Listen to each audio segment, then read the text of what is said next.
phasing the vinyl out had to be about 90, 91.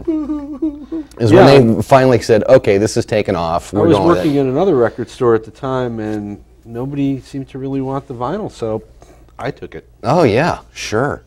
Well, and the funny part was that when they first started packaging, remember the CDs, you used to get these packages that were like the long box, right. Yeah. To prevent theft. To prevent theft. It made it a lot easier in some respects. And the first record to break from that mold was the Peter Gabriel 16 Golden Greats. Huh. And we only sold it under the counter by request. They would not display it, and they said that was going to be the death of record stores everywhere. Oh, yeah. And that people were going to shop. Well, they were right. Maniacs. Take a look at what's going on now. Okay, they were I got right. a question on But it's CDs. all done online now. That's the thing. How do they get the little sticker on the inside of the little tray?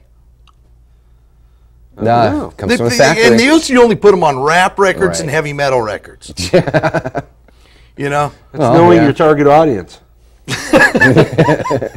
So I guess you can't even peel them off anymore. I'm real anal retentive about all my stuff, and I peel it off, and there's still that silver residue. And then the little sticker over the top. There's no need. Only in America do you put stickers on them. Go get a European CD. Doesn't have the little sticker on it. Well, you know, pull that off because Europeans are buying them. Americans are just, you know, ethically challenged. Yes.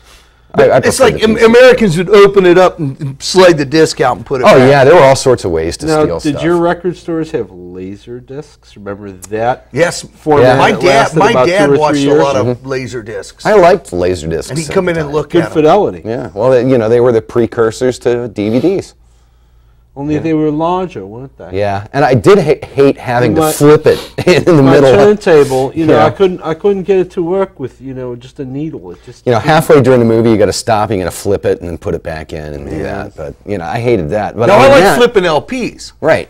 And side ones were always so much better than side two because that's probably what you listen to most. But like I say, you've got to dig unless you're him and list to side two first and then side one. Oh yeah, only on Pink Floyd albums. Right. Yeah. However, that's one of the things you used to be able to say about what's the best part of this record.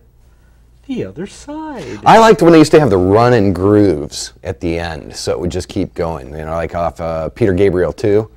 There are some people that come on like a white horse, and it would just. It would never go shadow. And your automatic needle would not move. And it would just drift right off. There you go, and you just get this, you know, so you can sit there for 20 minutes, half an hour, depending on how baked you were. See, when we worked in record stores too, everybody got a side. Okay, so you got to play a side. So somebody would play Kate Bush, and then somebody would play Judas Priest. Judas Priest, yeah, exactly. Me. Yeah, I was the guy that got in trouble on John Lennon Dies Day for playing Ted Nugent. Oh, yeah. When it was the day he died, it was the day we had the moment of silence, and I got sick of the moment of silence. I've heard all these damn Beatles albums for a week and a half now. The moment of Ralph. Ted! Yeah, well, you know, he is the hunter. So. But 30 seconds later, I got a lecture. Oh, yeah. I think it wasn't kill it and grill it. I think probably I was talking to my wife about this the other day and reminded her this is indelibly burned. I worked with her, and we started out just as working together before we got involved, and then eventually years later married. Finally, the story comes out. Yeah, it's something about record stores, huh? Yeah. But anyway, we had just gotten ripped off from a Led Zeppelin box set, one of those CD box sets with all 10 records. Oh yeah, all 8 records in it. Oh yeah. I was ticked off because it was on one of those end caps that was away from, you know, so I'm in the office and she's putting in music that, you know, because they used to like to put in whatever music to listen to, and I'm sitting there back filling out the report, you know, the loss report on it. And all of a sudden I hear Jane's Addiction, been caught stealing. I lost it. And she was doing it innocently. I feel bad, but I came storming out of there at full volume. I didn't find the irony quite as funny. Well, I guess she forgave you. I guess. We cleared out a record store one time with Rodney Dangerfield, believe it or not. Really? Yeah, well, it was at Christmas time and people were in there with their kids. And it was just the jokes, there were no cussing. Right. But all of a sudden everybody left. Manager comes up to me, did you notice how many people were in the store before you put that record on? Yeah, it was packed. Where did everybody go? I guess they bought their stuff and left. No, they just left. We don't play Rodney Dangerfield until Christmas, after 10 o'clock. working Christmas was the worst. Yeah, Christmas you had a Eve. Day after Thanksgiving. Because I remember one time yeah, we had 2 registers, and me and Debbie were good friends, and we were both smart. And we told people, stay off our register, because we knew it would balance at the end of the day. All the other idiots worked on the other register. Their register was off by a bunch. Debbie and I were right on. Yeah. But back to the Christmas Eve, man. Oh yeah, my but Lord. it was Christmas Eve. I like the yeah. day after Thanksgiving was worse. No, not for us.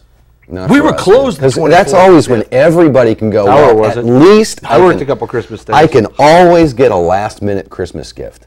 You know, that's And if you need a last-minute Christmas gift, if Tower's still open by now, you can probably get pretty deep discounts and get those back catalog items that you always needed to fill in your collection, those but Brian Adams really albums didn't want to that buy. extra copy you know? of Madonna's Yeah, magnificent if you collection. want Madonna and Michael and all that other crap, that's probably a good The bet Foreigner for stuff you. after Lou Graham left. However, Because you'll probably get a Or even price before. that should have been in the first place.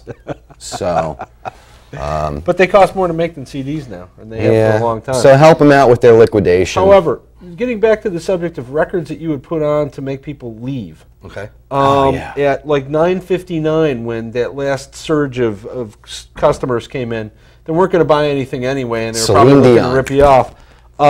A friend of mine put on Blowfly. We used to play Blowfly too. Curtis Blow. Oh yeah. All It was right. great. Anyway, folks, that's got to wrap it up for us. Like they're wrapping it up with Tower right now. So, yeah. And gift wrapping it up. It looks like you're pretty much They're going to early. have to stay online or hit the old record places or whatever used just places. bootleg but- concerts. CDuniverse.com is very good. That's not bad, For but- imports, But excellent. we're not We're not promoting telling it. you. We're just Vinyl telling you junkies. that. That's just the way Sorry, it is. Gem, G-E-M-M online. You can find almost anything there. Gim. And screw downloading.